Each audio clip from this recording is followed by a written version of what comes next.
Welcome friends, রাত পোহালেই budget, কেন্দ্রীয় সরকার budget পেশ করবে আগামীকাল 23শে জুলাই 2024।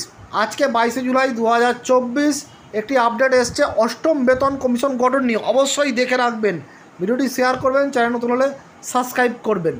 আর দেখুন, লোকসভায় প্রশ্ন উত্তর পর্ব চলেছে অষ্টম বেতন কমিশন গঠন নিয়ে। আজই চলেছে লোকসভায় প্রশ্ন উত্তর পর্ব এবং সেখানে কি হয়েছে দেখে নিন। এই যে এখানে দেখুন, লোকসভা আনস্টারেড কোশ্চেন নম্বর 195। এই যে এখানে দেখুন, to be answered on Monday, constitution of 8 central pay commission. Question কি করা হয়েছে দেখুন, মূল জায়গাটা দেখুন। Whether the government has receive representation from various quarter regarding constitution of 8 central pay commission during the month of June 2024। অর্থাৎ June মাসে government কি রিপ্রেজেন্টেশন পেয়েছেন যে কর্মচারী ইউনিয়নগুলি আছে তার থেকে, যে 8 সেন্ট্রাল পে কমিশন গঠন করা নিয়ে। ইফ সো, যদি তাই হয়, the details thereof and the action taken thereon আর রিপ্রেজেন্টেশন ওয়াইজ। যদি হয়ে থাকে তাহলে representation wise action taken report, মানে কী অ্যাকশান নেওয়া হচ্ছে সেটা কথা বলা হচ্ছে। C, question number C, the time by which the government would constitute 8 central pay commission for revision of pay pension of central government employees in view of unprecedented inflation in the country.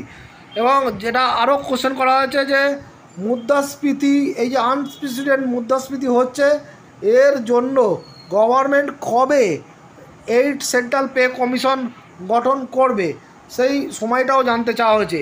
এবার অ্যান্সারে কী দেওয়া হচ্ছে দেখুন, এ two C তিনটা answer একসঙ্গে দেওয়া হচ্ছে দেখুন। 2 representation have been received for constitution of 8 central pay commission in June 2024।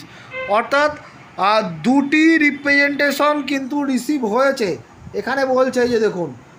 এবং আরও কি বলা হচ্ছে দেখুন, no such proposal is under consideration of the government at present. তাহলে বলছে গভর্নমেন্টের কাছে কোনো প্রপোজাল নেই এই অষ্টম বেতন কমিশন গঠন নিয়ে।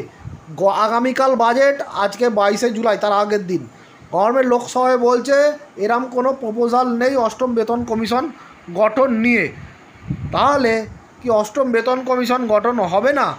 তবে সেটা আগামীকাল কিন্তু একটা আভাস পাওয়া যেতে পারে, যেহেতু কেন্দ্রীয় বাজেট রয়েছে। কিন্তু আগের দিন এই ধরনের অ্যান্সার হয়তো কর্মচারী মহলকে অনেকটা আশাহত করবে।